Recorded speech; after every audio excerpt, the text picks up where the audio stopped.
ஒரு கட்சி தலைவர் அவர் முன்னால் ஒருத்தன் போய் டூ வீலரை நிறுத்துறான், அப்போ அவருடைய பாதுகாப்பு என்னன்னு எவனும் கேள்வி கேட்கல. திருமாவளவன் ஏன் இறங்கி வந்து அதை தடுக்கலைங்கிறான்.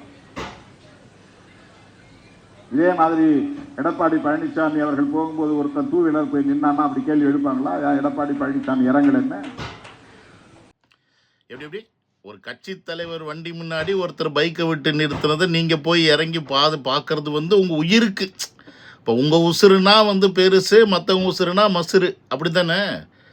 ஒத்த பைக் நின்னதுக்கு கீழே இறங்கி போய் பார்க்கறதுக்கு இவ்வளோ யோசிக்கிற திருமாவளவன் கரூரில் நடந்த சம்பவத்தில் விஜயர்கள் இறங்கி போய் பார்க்கல, அந்த மக்களை விட்டுட்டு ஓடி வந்துட்டாரு, இதெல்லாம் ஒரு தலைவருக்கான பண்பா அப்படின்னு கேட்கும்போது மட்டும் வியாக்கியானமாக இருந்துச்சா? வியாக்கியானமாக அங்கே கல்லை விட்டு அடித்தாங்க, செருப்பை தூக்கி போட்டாங்க, இன்னும் என்னென்ன பண்ணாங்க, என்ன பண்ண காத்திருந்தாங்கன்னு யாருக்கும் தெரியாது.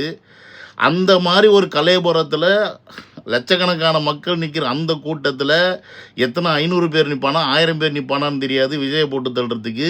ஆனால் அந்த கூட்டத்துக்குள்ள விஜய் போகணுமா, அங்கே இறங்கி அவர் போய் மக்களை வந்து ஏன் பார்க்கல வைக்கலன்னு வாய்க்கிளி கேட்குறவன் எல்லா தலைவர்கள்ட்டையும் கேட்குறேன். அப்போ உங்கள் உசுறு மட்டும் என்ன பெருசா? விஜய் உசுறுனா மசுரா? உங்கள் உசுரை விட விஜய் உசுறு தான் இன்றைக்கி தமிழ்நாட்டில் பெருசு.